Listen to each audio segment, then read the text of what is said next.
Okay, this is Orlando Wilson, and what I want to talk about in this video is something which a lot of people might think is a little bit strange, and that's why you should be a snitch.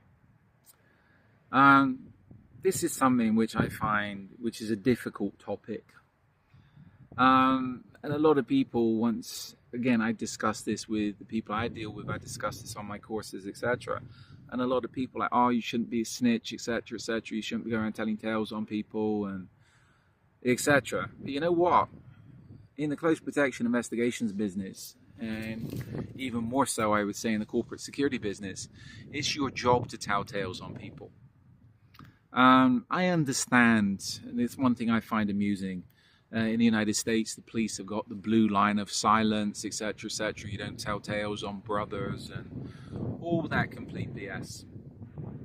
You know what? If somebody's a liability, if somebody's making constant mistakes, and it's okay giving somebody an opportunity once, but if somebody's making a lot of mistakes that can get you into trouble, I don't understand why people stick up for those people and cover for people who are liabilities.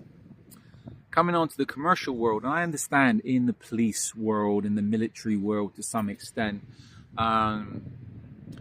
people who are liabilities can get by. Why? Because for a lot of police forces, it's very difficult to fire people.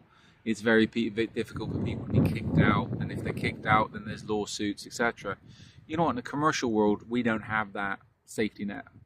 In the commercial world, if you screw up, especially if you're a company owner and one of your people screws up, you can lose a contract, which can mean not just you losing money, but the people working for you losing their jobs, etc., etc. This is where my tolerance of idiots is zero. And I tell the people working for me, if something goes wrong, if somebody's been an asshole, I want to know about it. I need to know about it. Why? Because I can rectify it. Because again, as soon as people start doing stupid things or things start going wrong, from a management perspective, you have to be on top of it. And you have to be able to put that right. And I tell the people working for me, it's like, if something goes wrong, if you do something stupid, if you make a mistake, tell me. The chances are I've done it. So if you tell me there's a problem, I can fix the problem. I'll deal with the client to ensure everything is smoothed over as best as possible.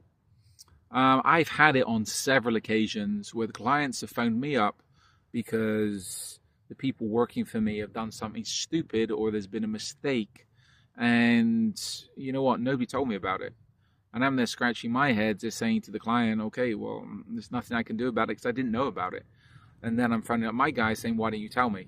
We thought we could deal with it. You didn't. You fucked it up, and you made me look stupid, and any more stupidity, your job's gone. So this is where I tell people working for me, if you tell me there's a problem, I'll fix the problem. Also, even in the close protection business, if you have members of staff of the client, etc., etc., that's doing things they shouldn't be doing, that's jeopardizing the security of the client, then the client needs to be informed.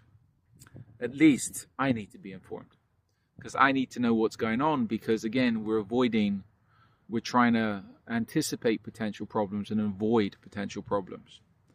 This is where a lot of the staff and even clients don't particularly like having close protection personnel around or security personnel around, because they think they're being spied on.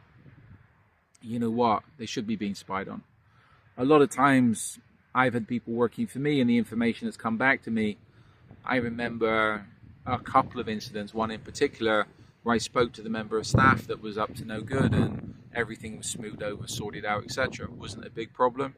Could have been a big problem, but we avoided the problem because somebody told me what was going on, and I was able to rectify things without going to the client. That's the way things should be.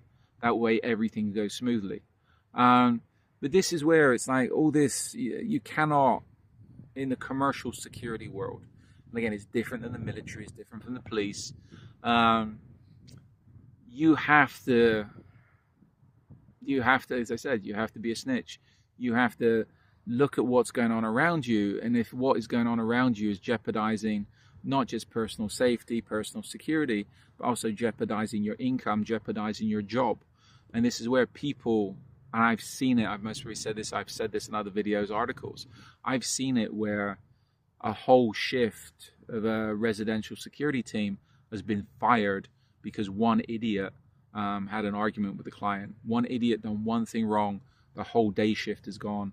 And that was two other guys that were doing absolutely done nothing wrong. They just lost their jobs on the spot because of one idiot. And again, things have been going on before then, and if the boss had been told, I think the boss, I don't know if the boss would have fired the guy, but such is life. But this is where, if you're in the close protection business, investigations business especially, your job is to snitch on people. And again, this is where I say, if you're in the commercial close protection investigations business, you don't trust anybody. Don't trust anybody, and always remember, as you're watching other people will be watching you. So your behavior has to be top. And you should not be doing, how can I put it? I tell people, everything I do is transparent, and you know what I mean, I don't have to worry about people snitching on me because I've got nothing to hide. If people want to, if you can't justify your actions and if you can't justify what you're doing, don't do it. If you've got skeletons in your closet, then the investigations business, the close protection business, you might be able to get away with it. Investigations business, if you're dealing with serious people, those skeletons are going to be coming out at some point, so you might as well let them out to start with and start with a clean slate. I hope that makes sense. I'm sure it will to a few of you. Anyway, in the meantime, follow me along on social media. I'm up on all the main platforms again. We're even up on Facebook. You have to find me under my my name because we're not wasting time on a business page. Follow us along on social media. I prefer LinkedIn these days, but as I said, we're up on the other platforms. We have an array of videos up. We have an array of content up. On LinkedIn, on the Risking Business page, we've got a lot of news and a lot of geopolitical stuff going up as well. That talk about various aspects of security, private military contracting world, etc., etc. We are running our courses again, so if you wish to attend a course, check out our website, reach out to us. Everybody doing our courses now, we need to have a conversation with them before they do the courses because we want to make sure that our courses are right for them and they are right for us. So check out our content, check out my books. And in the meantime, be good, stay safe, stay out of trouble. And remember, it's the security business, the close protection business, investigations business is about snitching on people. And again, you telling tales on somebody could end up saving you your job and saving others their job and saving your company, whoever you're working for, a contract, which, to be honest, which they will appreciate. I know if somebody come to me telling me I had an issue with somebody, even if that person was supposedly a trusted person, and remember, betrayal never came from an enemy. If I had somebody that was working for me that was up to no good, I'd want to know about it because that way I can rectify the issue, get rid of that person, and hopefully keep business flowing nice and smoothly.